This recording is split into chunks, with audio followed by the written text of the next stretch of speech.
It all started with one of these. You remember those days? I walked through the door with my 5- and 4-year-old boys and 1-year-old little girl. I pressed that blinking answering machine button and heard a message left from my husband, Ben. It said they knew he was probably too busy with work, but would he consider running for the town council? I thought to myself, actually, I think that's a job I can do, and somewhere I could make a difference. So I ran for that office and won. Whether it's been on the town council, as a state representative, or as Maine's Speaker of the House, I've learned that if you listen and if you are willing to work with others, it's still possible to get things done. That's what we did to expand job training programs, protect health care coverage for seniors and people with pre-existing conditions, and to help control the cost of prescription drugs.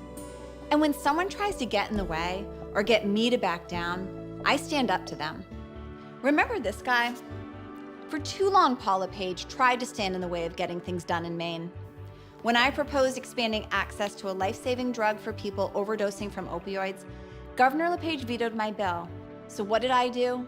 I brought Democrats and Republicans together to override the governor's veto and do what was right for Maine. Because getting things done for Mainers is what we're elected to do, not falling in line behind the demands of someone else. It doesn't matter if that person is Paula Page, Mitch McConnell, or Donald Trump. That's why today, I'm announcing my campaign to take on Susan Collins. Susan Collins has been in the Senate for 22 years. And at one point, maybe she was different than some of the other folks in Washington, but she doesn't seem that way anymore.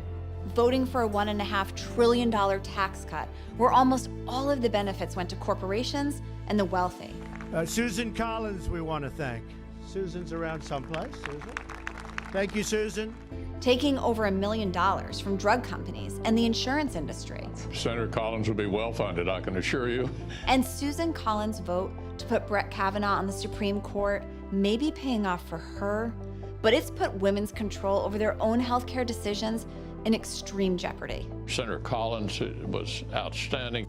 Sometimes I think back on the day that I heard that message and decided to run for office. Our kids are definitely bigger now. See you later, Mom. But today, once again, I know I can make a difference. So join our campaign. Together, we'll make sure we have a senator who's putting Maine first.